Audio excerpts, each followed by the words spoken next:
ശ്രീ സജീഷ് ഇപ്പോൾ BJP പ്രതി കാരണം കേന്ദ്ര സർക്കാരിനെതിരെയാണ് സംസ്ഥാന സർക്കാർ സുപ്രീം കോടതിയിൽ ഹർജി നൽകിയിട്ടുള്ളത്. ഞാനിപ്പോൾ ശ്രീ കൃഷ്ണദാസ് പറഞ്ഞു വന്നതൊക്കെ നിരന്തരം ഈ വിഷയം ചർച്ച ചെയ്യുമ്പോൾ BJP പ്രതിനിധികൾ പറയുന്ന ഇപ്പോൾ GSTയുടെ ഒരു ക്വാർട്ടറിൽ ഒരു സമയത്ത് നൽകിയ മറുപടിയുമായി ബന്ധപ്പെട്ട് അതിനെ തുടർന്ന് ആ കാലത്തുണ്ടായ ഒരു തർക്കവും ചർച്ചയും ഒരു ഉദാഹരണമായി എടുക്കുന്നു. ദേശീയപാത വികസനത്തിന് പണം തന്നില്ലേ എന്ന് പറയുന്നത് പോലെയുള്ള നിരന്തര കാര്യങ്ങൾ. പക്ഷേ ഞാൻ ഇന്നിപ്പോൾ മുഖ്യമന്ത്രിയുടെ വാർത്താ സമ്മേളനം നേരിട്ട് കേട്ടയാളാണ്, അതുപോലെ തന്നെ അതുമായി ബന്ധപ്പെട്ട വാർത്താക്കുറിപ്പ് കണ്ടയാളാണ്. സുപ്രീം കോടതിയിലേക്ക് പോകുമ്പോൾ ഭരണഘടനയുടെ അനുച്ഛേദങ്ങൾ പ്രകാരം ഇല്ലാത്ത അധികാര പ്രയോഗം ഏതൊക്കെ വകുപ്പുകൾ പ്രകാരം നടത്തുന്നു, അതുപോലെ കേന്ദ്ര സംസ്ഥാന തർക്കങ്ങൾ വന്നാൽ അത് പരിഹരിക്കാനുള്ള സുപ്രീം കോടതിയെ സമീപിക്കുക എന്ന മാർഗം ഉപയോഗിച്ചുകൊണ്ട് ഏതൊക്കെ തരത്തിലുള്ള പരിഹാരങ്ങൾ വേണം എന്ന് വിശദീകരിച്ചുകൊണ്ടാണ് ഒരു ഹർജി പോകുന്നത്. സുപ്രീം കോടതിയിലേക്ക് പോകുമ്പോൾ നമ്മൾ രാഷ്ട്രീയ തർക്കങ്ങൾ നടത്തുന്ന നിലയിൽ കാര്യങ്ങളെ സമീപിക്കാനാവില്ല. ഇങ്ങനെ ആക്ഷേപം ഉന്നയിച്ചാൽ ഒരു സംസ്ഥാനം അതുമായി ബന്ധപ്പെട്ട കണക്കുകൾ അവതരിപ്പിക്കണ്ടേ? ആ കണക്കുകളിൽ ആത്മവിശ്വാസമില്ലാതെ, ബോധ്യമില്ലാതെ ഒരു സംസ്ഥാനത്തിന് ഇങ്ങനെ സുപ്രീം കോടതിയിലേക്ക് പോകാനാകുമോ? അല്ലെങ്കിൽ അവിടെ നിന്നുണ്ടാകാവുന്ന തിരിച്ചടികൾ, രാഷ്ട്രീയമായി ഉണ്ടാകാവുന്ന ഭവിഷ്യത്തുകൾ ഇത് കാണാതെ ഒരു സർക്കാർ മുന്നോട്ട് പോകുമോ? അപ്പോൾ ഇതിനർത്ഥം എന്താണ്? സംസ്ഥാന സർക്കാർ പറയുന്ന കോടികളുടെ നഷ്ടം സംഭവിക്കുന്ന, സാമ്പത്തികമായി ഞെരുക്കുന്ന ആ കണക്കുകളിൽ തികഞ്ഞ ആത്മവിശ്വാസത്തോടെ ഈ വിഷയം സുപ്രീം കോടതിയുടെ മുമ്പിലേക്ക് എത്തിക്കുന്നു എന്നാണോ? എന്ന് വെച്ചാൽ അവിടെ സുപ്രീം കോടതി ഈ കാര്യങ്ങൾ സംസ്ഥാനത്തിന് പരിഹാരമുണ്ടാകും, നിയമപരമായ പരിഹാരം ലഭിക്കും എന്നാണോ സർക്കാർ വിചാരിക്കുന്നത്? തീർച്ചയായും ശ്രീ ശരത്ത്, കേൾക്കാമല്ലോ? കേൾക്കാം.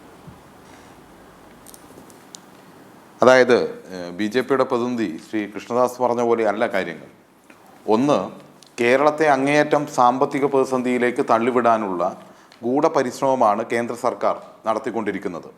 അതുകൊണ്ട് അത് ഭരണഘടനാ വിരുദ്ധമാണ് എന്നും മാത്രവുമല്ല രാജ്യത്തിൻ്റെ ഫെഡറൽ തത്വങ്ങൾക്കെതിരാണ് എന്നും നല്ല ഉത്തമ വിശ്വാസമുള്ളത് കൊണ്ടാണല്ലോ കേരളത്തിലെ സർക്കാർ സുപ്രീം കോടതിയിലേക്ക് പോകാൻ വേണ്ടി തീരുമാനിച്ചത്.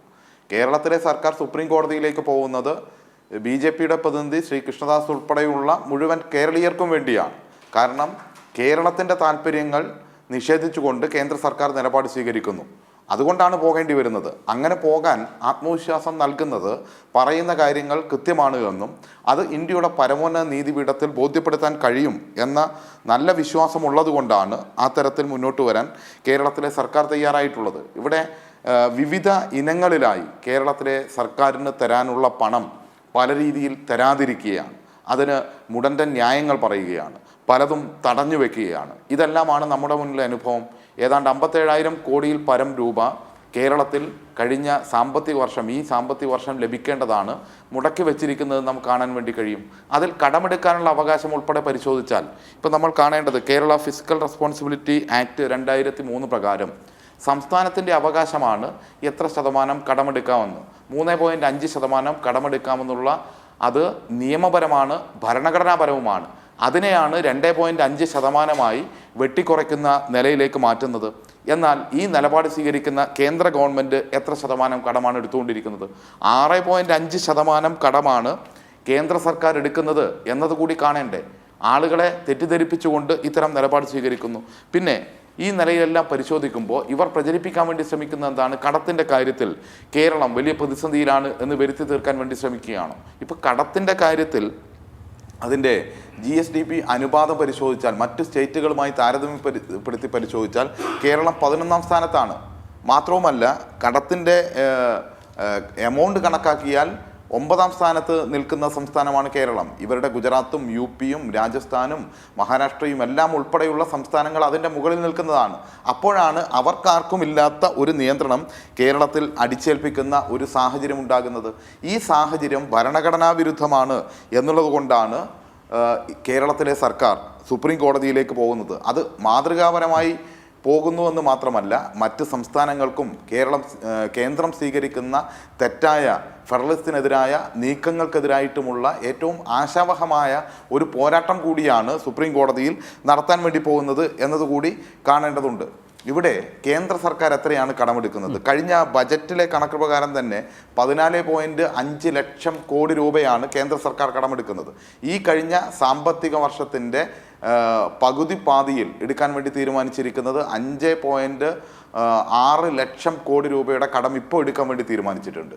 ഇങ്ങനെ കടമെടുത്തുകൊണ്ടിരിക്കുന്ന ഒരു കേന്ദ്ര സർക്കാർ സംസ്ഥാന സർക്കാരിൻ്റെ ന്യായമായി ഭരണഘടനാപരമായി ഇവിടെ 2003 പാസാക്കിയ നിയമത്തിൻ്റെ ഭാഗമായി എടുക്കാൻ വേണ്ടി പറ്റുന്ന കടം പോലും എടുക്കാൻ വേണ്ടി സമ്മതിക്കുന്നില്ല എന്ന് പറഞ്ഞാൽ അത് കേരളത്തെ തകർക്കാൻ എടുക്കുന്ന സമീപനമാണ്.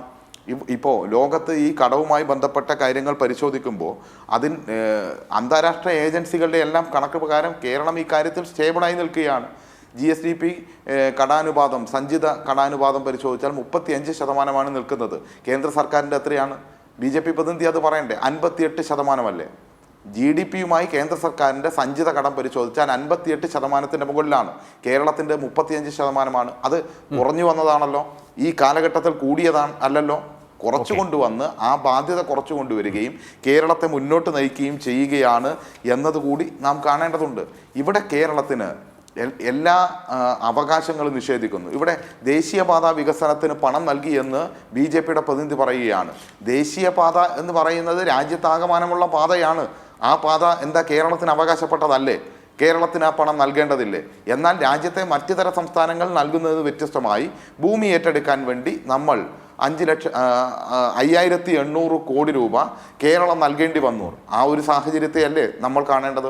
മറ്റു സംസ്ഥാനങ്ങൾക്ക് ആ ബാധ്യതയുണ്ടോ? ആ ബാധ്യതയില്ല. എന്നാൽ കേരളത്തിൻ്റെ വികസനത്തെ മുന്നോട്ട് നയിക്കുന്ന കിഫ്ബി ഉൾപ്പെടെയുള്ള സംവിധാനങ്ങളെ തകർക്കാൻ വേണ്ടി ശ്രമിക്കുന്നു. അത് ഇപ്പോൾ ഈ പറഞ്ഞ കടത്തിൻ്റെ പരിധിയിൽ ഉൾപ്പെടുത്തുന്നു എന്ന് മാത്രമല്ലല്ലോ, ഇന്ന് വളരെ സുപ്രധാനമായി ഹൈക്കോടതിയിലുണ്ടായ ഒരു സംഭവ വികാസമുണ്ടല്ലോ. ഇപ്പോൾ ED ഉപയോഗിച്ച് കിഫ്ബിയെ തകർക്കാൻ വേണ്ടി ശ്രമിച്ചു.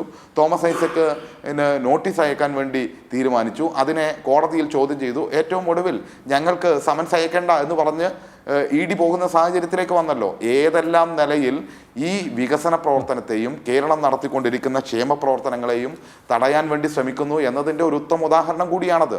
എല്ലാ സംവിധാനങ്ങളും ഉപയോഗിക്കുകയാണ്. അതിൽ നിയമവിരുദ്ധമായതും ഭരണഘടനാ വിരുദ്ധമായ കാര്യങ്ങൾ കൂടി ഉൾപ്പെടുന്നു എന്നുള്ളത് കൊണ്ടാണ് കൂടുതൽ കാര്യങ്ങൾ പറയേണ്ടി വന്നത്. നിങ്ങൾ കണക്ക് വെച്ച് വർത്തമാനം പറയൂ. അങ്ങനെ വർത്തമാനം പറയുകയാണെങ്കിൽ നമുക്ക് അത് കൃത്യമായി പറയാമല്ലോ. രാജ്യത്തിൻ്റെ കടം എത്രയാ? 157 ലക്ഷം കോടി രൂപയിൽ പരമല്ലേ? 157 ലക്ഷം കോടി രൂപയിൽ പരം കടമുണ്ടാകുകയും 14 ലക്ഷം കോടി രൂപ ഇപ്പോൾ കടമെടുക്കണം എന്ന് തീരുമാനിച്ച് ബജറ്റിൽ ഉൾപ്പെടുത്തുകയും ചെയ്തു നിൽക്കുമ്പോൾ ഇവിടെ കേരളത്തിന് മാത്രം സാധ്യമാവില്ല എന്നാണോ? ഇവിടെ കേരളത്തിൻ്റെ ബജറ്റ് ഉൾപ്പെടെ തയ്യാറാക്കപ്പെടുന്നത് എങ്ങനെയാണ്? 2003 ഫിസ്ക്കൽ റെസ്പോൺസിബിലിറ്റി ആക്ട് പ്രകാരം കടമെടുക്കാൻ കഴിയുന്ന കടം കൂടി ഉൾപ്പെടുത്തിക്കൊണ്ടല്ലേ ബജറ്റ് ഉണ്ടാക്കുന്നത്. അതിൻ്റെ ഇടയിൽ വന്ന് ആ പ്രവർത്തനത്തെ തടസ്സപ്പെടുത്തുക എന്ന് പറഞ്ഞാൽ കേരളത്തിൻ്റെ വികസനത്തെ തടസ്സപ്പെടുത്തുക മാത്രമല്ല, കേരളത്തിലെ ജനങ്ങളുടെ ജീവിതത്തെ ഉപദ്രവിക്കുകയാണ്. കേരളത്തിലെ ജനങ്ങളുടെ ജീവിതത്തെ BJP-യുടെ ശത്രുതയുടെ ഭാഗമായി അവരുടെ ജീവിതത്തെ തകർക്കാൻ വേണ്ടി ശ്രമിക്കുകയാണ്. അത്തരം ശ്രമങ്ങൾക്കെതിരായിട്ടുള്ള നിലപാട് സ്വീകരിക്കണം. ഇവിടെ ഈ നവകേരള മാർച്ചൊക്കെ, നവകേരള സദസ് ഉൾപ്പെടെ സംഘടിപ്പിക്കപ്പെട്ടപ്പോൾ ജനങ്ങൾക്കത് ബോധ്യമായി എന്ന് കോൺഗ്രസിന് ബോധ്യമായതുകൊണ്ടാണ് VD സതീശനും K സുധാകരനും നിൽക്കുന്നതിനപ്പുറത്തേക്ക് കോൺഗ്രസിൻ്റെ MP-മാർക്ക് പാർലമെന്റിൽ ഇത് ഇനിയെങ്കിലും ഉന്നയിച്ചിട്ടില്ലെങ്കിൽ, കേരളത്തോട് കാണിക്കുന്ന ഈ അവഗണന പാർലമെന്റിൽ ഇനിയെങ്കിലും ഉന്നയിച്ചിട്ടില്ലെങ്കിൽ ഞങ്ങൾക്ക് ഈ കേരളത്തിൽ നിൽക്കാൻ വേണ്ടി കഴിയില്ല എന്ന് മറ്റവരുടെ ഭീഷണി ഉണ്ടെങ്കിലും കേരളത്തിലെ കോൺഗ്രസ് MP-മാർക്ക് പറയേണ്ടി വന്ന സാഹചര്യം ഉണ്ടാകുന്നത് അതുകൊണ്ടാണ്. അതേ നിലയിൽ തന്നെയാണ് സുപ്രീം കോടതിയിൽ ഈ കാര്യം ഭരണഘടനാപരമായി കേരളത്തിന് വേണ്ടി ഗവൺമെന്റ് ചോദ്യം ചെയ്യും. നല്ല ഉത്തമ വിശ്വാസത്തോടു കൂടിയാണ് സുപ്രീം കോടതിയിലേക്ക് ഗവൺമെന്റ് പോകുന്നത്. ശരി, ഞാൻ മടങ്ങി വരാം സജീഷിലേക്കും.